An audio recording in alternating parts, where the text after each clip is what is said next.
He mocked her health insurance situation. But the sick baby was the heir to the entire ward. This is the story of Dr. Jonathan Mercer, the man who mocked a mother's poverty, unaware that her son held the family's greatest secret. The fluorescent lights of St. Augustine Medical Center's billing office flickered slightly as Maria Gonzalez stood at the counter, her hands trembling as she held a stack of unpaid medical bills. Her 6-month-old son, Daniel, was upstairs in the pediatric intensive care unit, fighting for his life, and she was down here fighting with paperwork. "I'm sorry, Mrs. Gonzalez," the billing coordinator said with thinly veiled impatience. "But without proper insurance verification, we cannot continue treatment beyond emergency stabilization." "He's dying," Maria whispered, her English heavily accented, each word a struggle. "Please, my baby is dying." The coordinator, a woman named Brenda with perfectly manicured nails and an expression that suggested she'd heard every sob story imaginable, barely looked up from her computer screen. "I understand this is difficult, but hospital policy is clear. You'll need to transfer to County General. They have programs for patients in your situation." "My situation?" Maria's voice cracked. "My situation is that my son has a hole in his heart and needs surgery. The doctors say he cannot be moved. Then you'll need to provide proof of insurance or a payment plan. The surgery alone costs $485,000. Do you have $485,000, Mrs. Gonzalez?" The question hung in the air like an accusation. Maria looked down at her worn jacket, her cleaning service uniform visible underneath. She had come straight from her morning shift, hadn't even had time to change before rushing to the hospital. "I will work," Maria said desperately. "I will pay. Please don't let my baby die because I am poor." "It's not about being poor," Brenda said, though her tone suggested it was exactly about that. "It's about hospital resources. We have to prioritize patients who can pay for their care." Behind Maria, the door to the billing office opened. Dr. Jonathan Mercer walked in, and the energy in the room shifted immediately. He was the chief of pediatric cardiology, a man whose reputation preceded him. Brilliant, some said. Arrogant, others whispered. The son of the hospital's founder, Dr. Richard Mercer, whose portrait hung in the main lobby. "Brenda, have you processed the insurance for the Martinez baby?" Dr. Mercer asked, not even glancing at Maria. "Yes, Dr. Mercer, all approved. The surgery is scheduled for Thursday." "Good." He turned to leave, then seemed to notice Maria for the first time. His eyes swept over her uniform, her tired face, the stack of bills in her hands. "Who's this?" "Mrs. Gonzalez, the mother of baby Daniel in PICU. We're just discussing transfer options." Dr. Mercer pulled out his phone, checking something. "Daniel Gonzalez, the VSD case." "Yes, sir. Ventricular septal defect, severe. He needs surgical intervention within the week or his prognosis is poor." "And the insurance situation?" "Medicaid pending, but it's been denied twice. No private insurance, no ability to pay." Dr. Mercer looked at Maria fully for the first time, and she saw the judgment in his eyes. It was a look she had seen many times before, from landlords and teachers and store clerks. The look that said she didn't belong, that she was a burden, that her problems were somehow her own fault. "Transfer to county," he said dismissively. "We can't take on charity cases, not with our surgical schedule already packed. The Martinez baby has full coverage and has been waiting for a slot." "But, doctor," Maria stepped forward. "Please, you are the best surgeon. Everyone says this. My Daniel, he needs the best. I will do anything, please." "Mrs. Gonzalez," Dr. Mercer interrupted, his voice clipped and cold. I understand you're emotional, but this is a business. This hospital cannot function if we operate on every uninsured patient who walks through our doors. You should have thought about insurance before having a child." The cruelty of the statement hit Maria like a physical blow. She felt tears streaming down her face, but she refused to look away from him. "I had insurance," she said quietly. "I worked at a restaurant, had insurance through them. But they fired me when I got pregnant, said I was too slow, too distracted. I tried to get other insurance, but nobody would cover me because pregnancy was pre-existing condition. And then Daniel was born sick, and nobody will cover him either because his heart defect is pre-existing. So tell me, doctor, when was I supposed to get this insurance you say I should have thought about?" Dr. Mercer's jaw tightened. He didn't like being challenged, especially not by someone he clearly viewed as beneath him. "That's not my problem," he said flatly. "Brenda, process the transfer paperwork. Mrs. Gonzalez, you have until tomorrow morning to arrange transport to County General." He walked out without another word, leaving Maria standing there, feeling like the ground had disappeared beneath her feet. "I'm sorry," Brenda said, and this time she sounded like she meant it, at least a little. "He's not usually that harsh, but he's under a lot of pressure. His father, the hospital founder, he passed away 6 months ago. Dr. Mercer inherited everything, and there are expectations, financial pressures. The hospital hasn't been profitable lately." Maria didn't care about Dr. Mercer's pressures. She only cared about her son. She took the transfer papers with numb fingers and made her way back up to the PICU, where Daniel lay in his small bed, tubes and wires connecting him to machines that beeped with concerning frequency. "Mi amor," she whispered, reaching through the bars of his crib to touch his tiny hand. "Mama's going to fix this, I promise." But she had no idea how. That night, Maria couldn't afford to take time off work, so she went to her evening job at the office building downtown, cleaning executive suites from 8 p.m. to 4 a.m. Her body ached from exhaustion, and her heart ached from fear. But she moved through the empty offices with mechanical efficiency, dusting and vacuuming and emptying trash cans. It was on the 14th floor, in a corner office belonging to some corporate lawyer, that she noticed the photographs on the wall. They were old, from the 1950s and 60s, showing the construction and opening of St. Augustine Medical Center. And in the center photo, a ribbon-cutting ceremony, she saw a face that made her drop her cleaning cloth. The man in the photo looked exactly like her son Daniel. The same distinctive birthmark on his left temple, the same unusual dark eyes, the same delicate features. But that was impossible, wasn't it? The photo was from 1959. Maria picked up the cloth and leaned closer to the photo.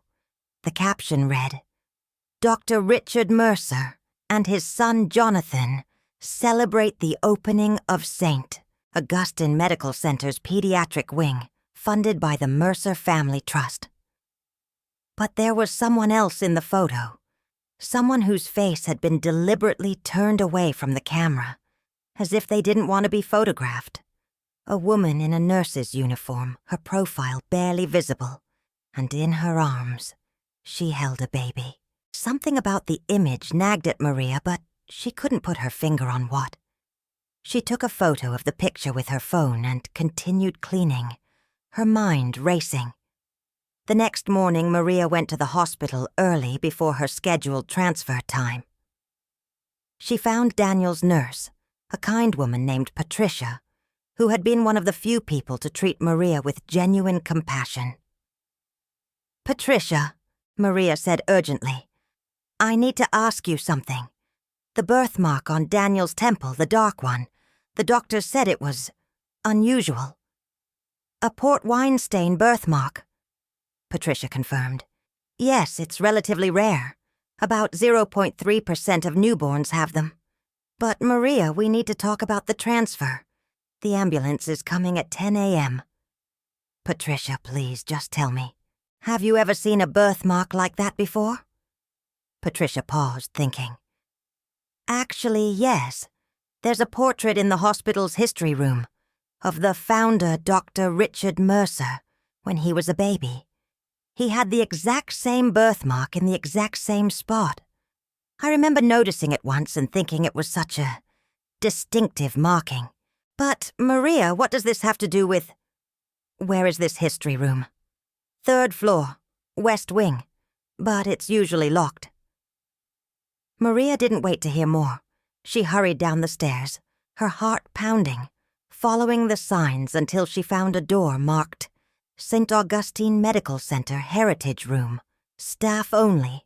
The door was indeed locked, but through the small window she could see the walls lined with photographs and portraits. And there, prominently displayed, was a large oil painting of Dr. Richard Mercer as a baby. The birthmark was unmistakable, identical to Daniel's in every way. Below the painting was a placard with dates and information.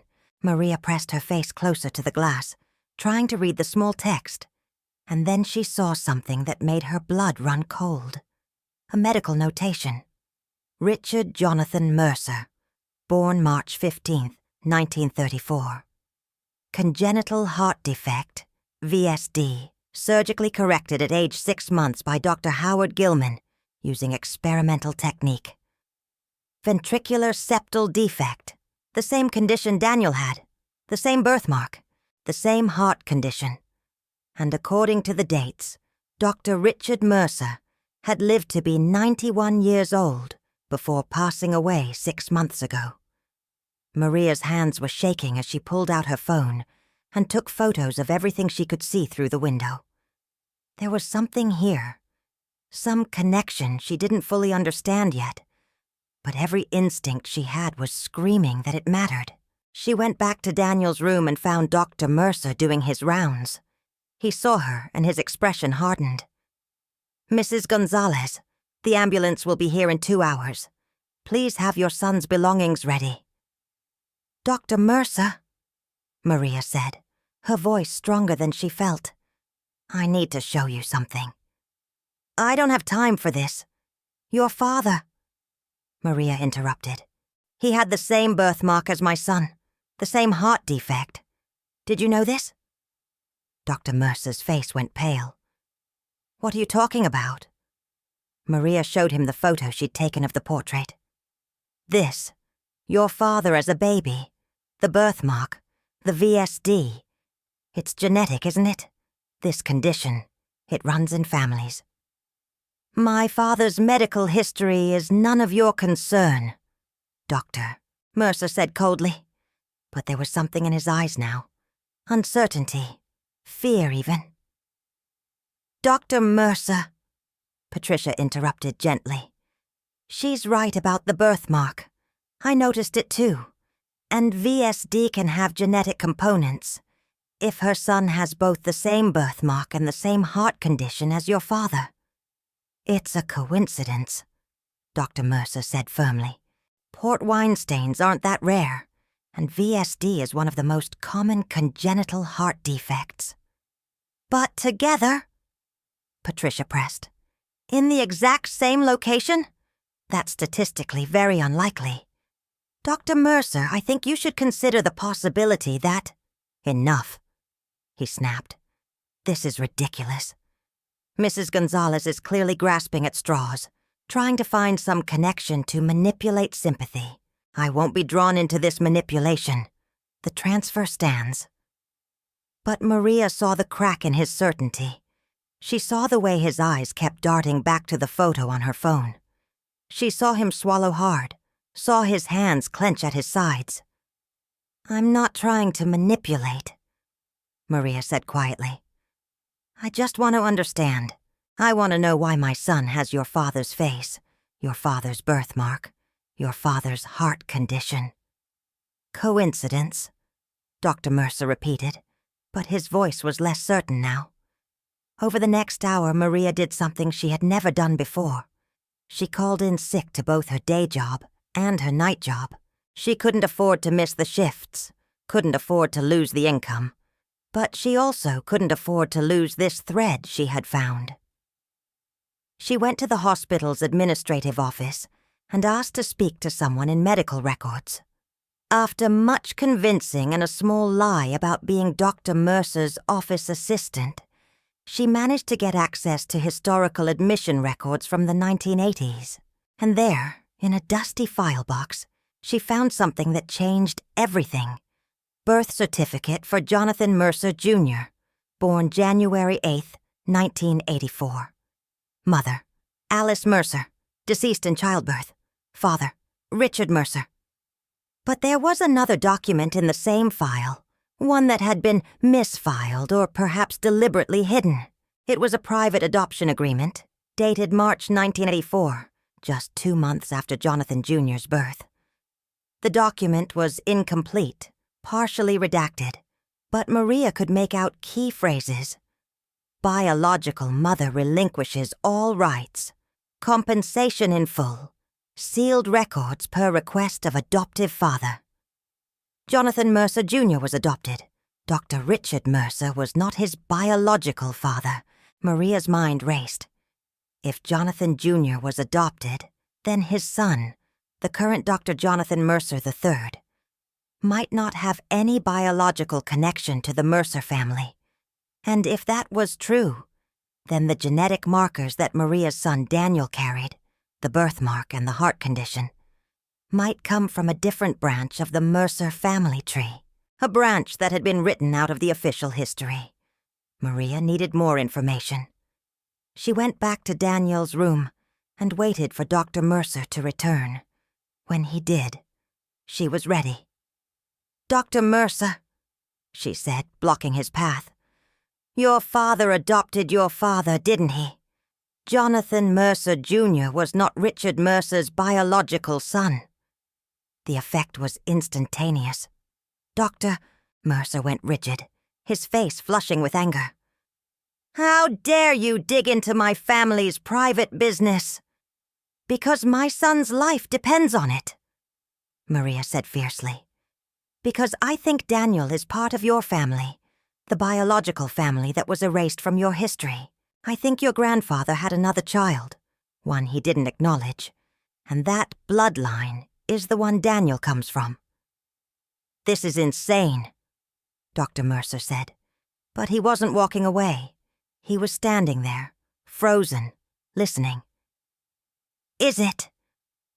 Maria pulled out her phone and showed him another photo, this one from the office building she cleaned, the 1959 ribbon-cutting ceremony. "Who is this woman?" "The nurse in the photo, the one holding the baby, the one whose face is turned away." "Why is she in a photo of your family, but clearly trying not to be seen?" Dr. Mercer stared at the photo. Maria saw his Adam's apple bob as he swallowed hard. "I don't know," he whispered. "I've seen this photo before, in my father's study. I asked him once who she was. He said she was no one, just a nurse who happened to be there that day. But he got angry when I asked, told me never to bring it up again." "She wasn't no one," Maria said. "She was someone your grandfather wanted to hide, someone he paid to disappear. And I think I know who she was." Maria had spent the previous few hours on her phone, searching through old newspaper archives, census records, anything she could access online. And she had found something. A birth announcement from April 1959 in a small newspaper from a town 3 hours away. "Rosa Gonzalez celebrates the birth of a son, Miguel." Rosa Gonzalez, Maria's grandmother, who had died when Maria was 12.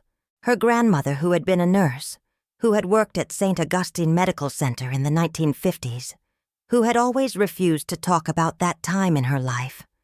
Her grandmother who had raised her son Miguel alone, never revealing who his father was.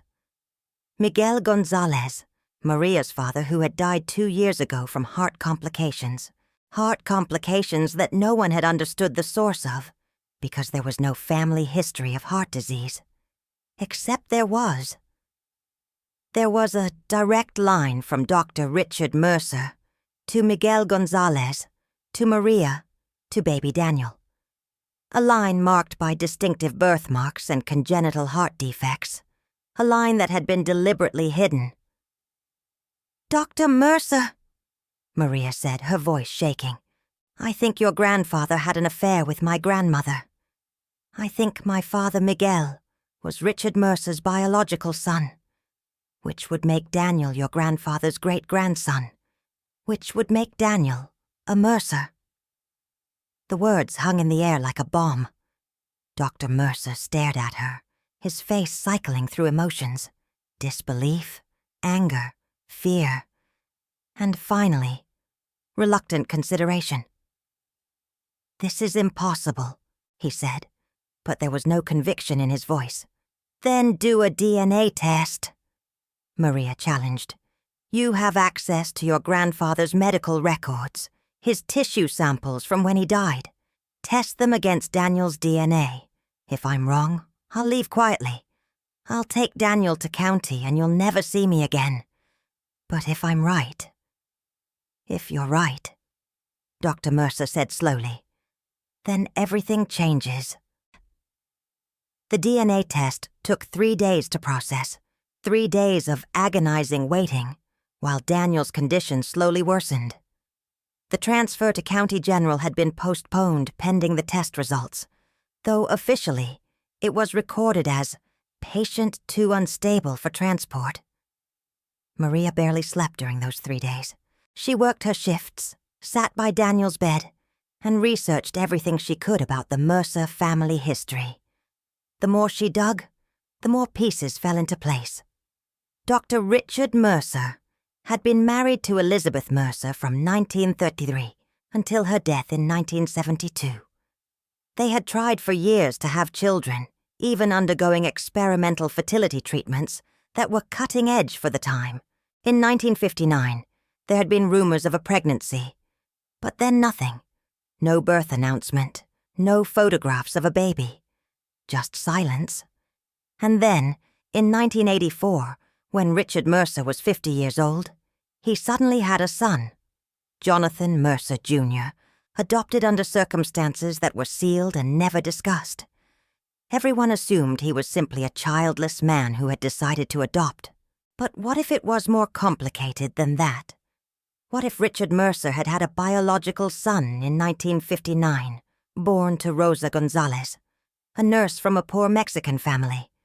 What if he had paid her to disappear, to raise the child far from St. Augustine, to never reveal the truth? And then, decades later, when his wife had died and he was aging and alone, what if he had decided to adopt a child to carry on the Mercer name, never acknowledging his real biological son? The pieces fit together like a tragic puzzle. Miguel Gonzalez, Maria's father, had grown up poor, working odd jobs, never knowing why his mother refused to tell him who his father was. He had passed down his genes to Maria, who had passed them down to Daniel. 3 generations of Mercers who had been denied their heritage, their name, their birthright. On the 3rd day, Dr. Mercer came to Daniel's room early in the morning. He looked like he hadn't slept. In his hand, he held a manila folder. "The results came back," he said quietly. Maria stood up from the chair where she had been keeping vigil. Her heart was pounding so hard she could hear it in her ears. "And?" she whispered. Dr. Mercer opened the folder and stared at the papers inside for a long moment. When he looked up, his eyes were red. 99.7% probability of genetic relationship. Daniel is my grandfather's great-grandson. Your father was his biological son. Which makes you—" He paused, struggling with the words. "Which makes you my cousin. First cousin, once removed." Maria's legs went weak and she had to sit down. It was true. It was all true. My grandfather had a secret son," Dr. Mercer continued, his voice hollow.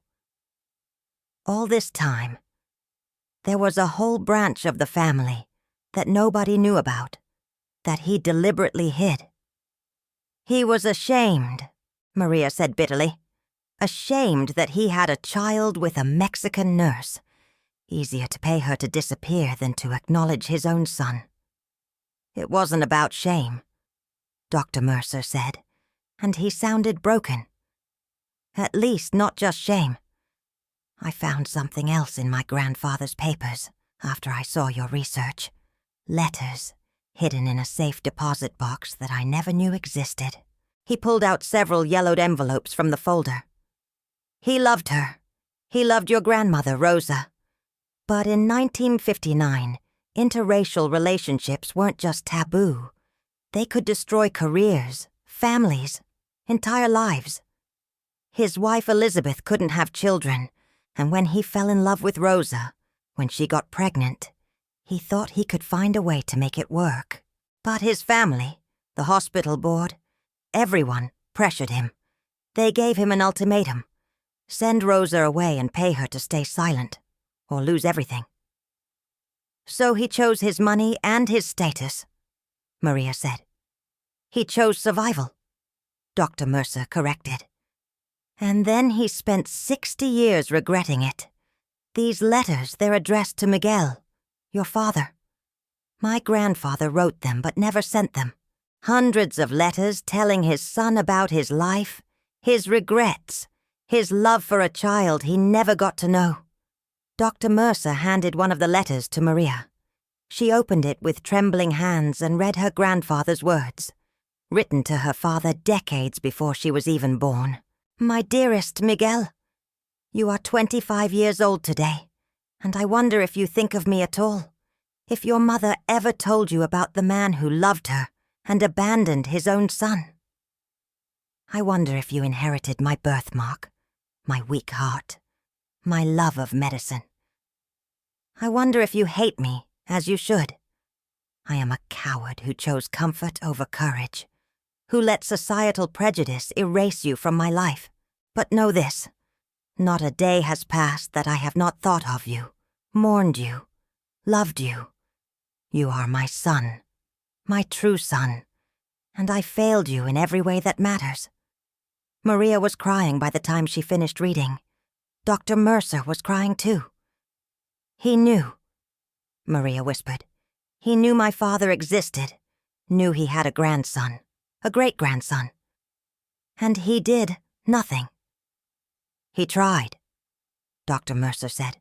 "Near the end, when he was dying, he tried to find your family. He hired investigators, but your father had already passed away. And you were so far off the radar, working multiple jobs, moving frequently, no stable address. He couldn't find you in time." "But he found you," Maria said, looking at him. "He adopted your father, raised him as a Mercer. Why? Why adopt a stranger when he had a biological son out there somewhere?"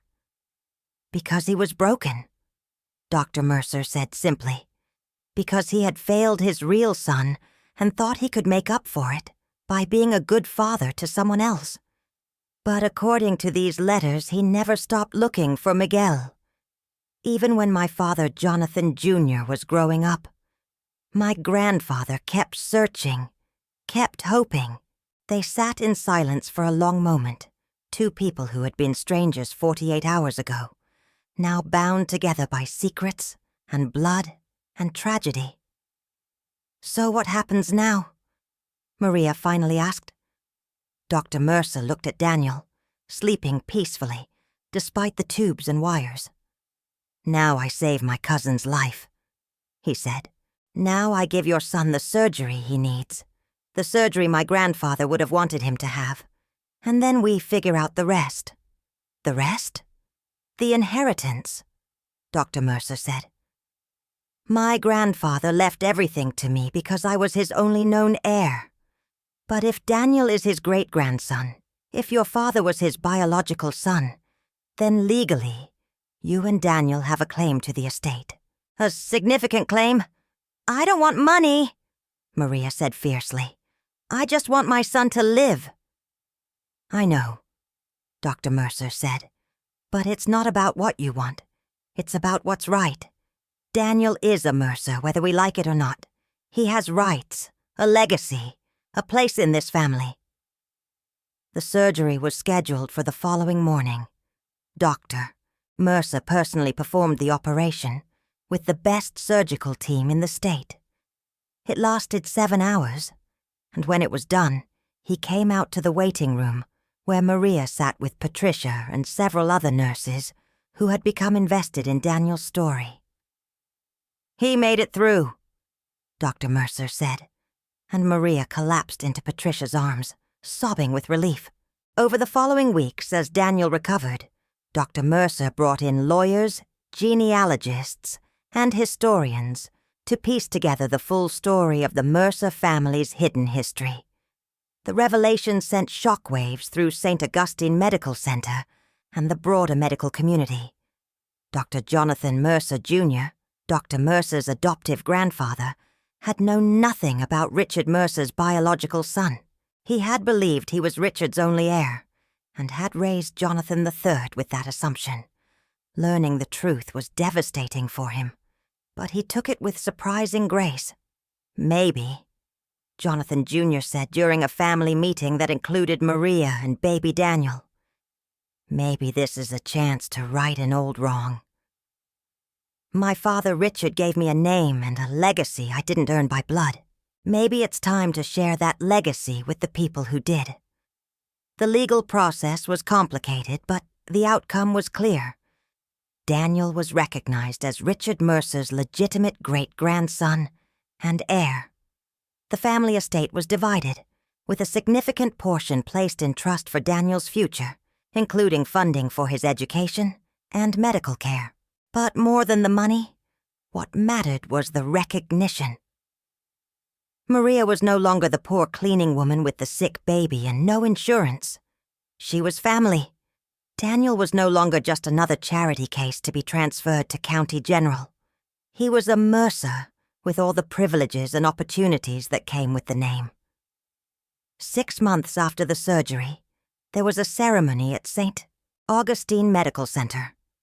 A new portrait was unveiled in the Heritage Room, placed right next to the portrait of Richard Mercer as a baby.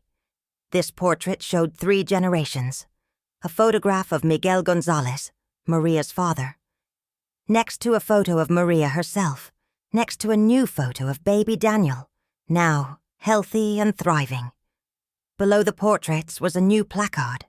The Hidden Branch, Miguel Gonzalez, 1959-2018, son of Richard Mercer and Rosa Gonzalez, the lost lineage of the Mercer family, now acknowledged and honored. Dr. Jonathan Mercer III stood next to Maria at the ceremony, both of them looking at the portraits. He would have wanted this, Dr. Mercer said quietly. My grandfather, he would have wanted you to be recognized, you and Daniel in your father's memory. I wish my father could have known, Maria said.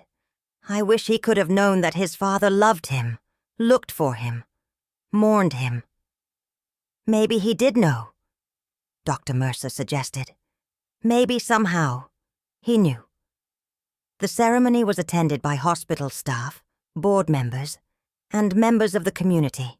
Brenda from the billing office was there, looking uncomfortable and ashamed. She approached Maria afterward.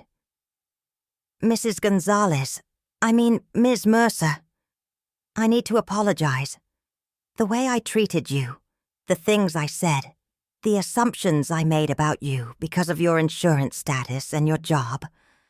I was wrong, so completely wrong. You were doing your job, Maria said generously. No, Brenda insisted. I was being cruel. There's a difference between enforcing policy and being inhumane. I treated you like you were less than human because you were poor, and I'm ashamed of that. Maria looked at the woman who had caused her so much pain and fear. I accept your apology, but I hope you learn from this. I hope you remember that every patient, every person who comes through those doors has a story you don't know. They have dignity that doesn't depend on their insurance card or their bank account. The story of Daniel Gonzalez Mercer, as he was now legally named, spread beyond the hospital. It became a case study in medical ethics classes, a cautionary tale about assumptions based on socioeconomic status, and a reminder that family and heritage could be hidden in the most unexpected places. Dr. Jonathan Mercer III changed after the revelation. He started a program at St. Augustine Medical Center called the No Patient Left Behind Initiative, which provided emergency cardiac care to uninsured patients, funded by the Mercer Family Trust. He made sure that no parent would ever have to stand in that billing office, desperately begging for their child's life, and be turned away because of money. And Maria? She was offered a position on the hospital's board of directors, representing the interests of low-income patients. She kept her cleaning jobs for a while, not because she needed the money anymore, but because she wanted to remember where she came from, wanted to stay connected to the working-class people who were so often invisible in institutions like this. But eventually, she went back to school. With Daniel's trust fund secured and his health improving every day, Maria enrolled in nursing school, following in her grandmother Rosa's footsteps. She wanted to be a nurse who saw patients as people, who remembered that behind every insurance denial was a human being with a story. 5 years later, Nurse Maria Gonzalez Mercer worked in the same PICU where her son had almost died. She wore scrubs with the St. Augustine Medical Center logo, but she also wore a small pin that she had made herself. It showed a port wine-stained birthmark and the words, "Every patient has a story." Daniel was 5 years old now, healthy and thriving, with only a small scar on his chest to show what he had survived. He didn't remember the darkest days, didn't know how close he had come to being transferred to County General, to being just another statistic of a healthcare system that valued money over lives. But Maria remembered. She remembered every moment of fear, every instance of humiliation, every time someone made her feel like she was nothing because she was poor. And she made sure that no one who walked through the doors of St. Augustine Medical Center ever felt that way again. On the anniversary of Daniel's surgery, Maria stood in front of the Heritage Room portraits with her son. She pointed to the image of her father, Miguel, the man who had lived and died never knowing he was a Mercer. "That's your abuelo," she told Daniel. "He was a good man who worked hard his whole life. He didn't have money or status or recognition, but he had dignity and love, and he passed that down to you." "Was he a doctor like Dr. Jonathan?" Daniel asked. "No, mi amor. He was a mechanic. He fixed cars. But that doesn't make him any less important. Every job matters. Every person matters. Being a Mercer doesn't make you better than anyone else. It just means you have a responsibility to use what you have to help people." Daniel nodded seriously, processing this lesson in the way 5-year-olds do, accepting it as simple truth. That night, Maria sat in the small office that had been given to her as a board member, looking at the financial reports for the No Patient Left Behind initiative. In its first year, they had provided care to 847 uninsured patients. That was 847 people who didn't have to stand in a billing office and beg for their lives. That was 847 families who were treated with dignity instead of dismissal. She thought about Dr. Mercer's words from that first terrible day. "You should have thought about insurance before having a child." She thought about how wrong those words were, how cruel, how based on assumptions that had nothing to do with reality. And she thought about how close Daniel had come to dying, not because of his heart defect, but because of a system that measured human worth in insurance cards and credit scores. But he hadn't died. He had lived and thrived, and in living, he had revealed a truth that had been hidden for 3 generations. He had brought justice to his great-grandfather's secret, honor to his grandfather's memory, and redemption to a family that had been built on both love and cowardice. Maria pulled out the letter that Dr. Richard Mercer had written to her father, the one that had never been sent. She read it again, as she did often, finding new meaning in the words each time. And at the bottom of the letter, in Richard Mercer's shaky handwriting from near the end of his life, was a final line that she had memorized. "If you ever have children, Miguel, tell them this. Worth is not measured in dollars or status or the name you carry. It is measured in the love you give and the dignity you show to others, especially those who cannot repay you. Tell them that a man who had everything learned too late that he had nothing, because he lacked the courage to love without shame. Tell them to be braver than I was." Maria folded the letter carefully and placed it back in her desk drawer. Then she looked at the portrait of Daniel on her desk, healthy and smiling, and whispered to the grandfather she had never met. "He'll be braver. I promise you, he'll be braver." And in that promise, 3 generations of silence were finally broken, and a family that had been severed by prejudice and fear was finally, painfully, beautifully made whole again. The end.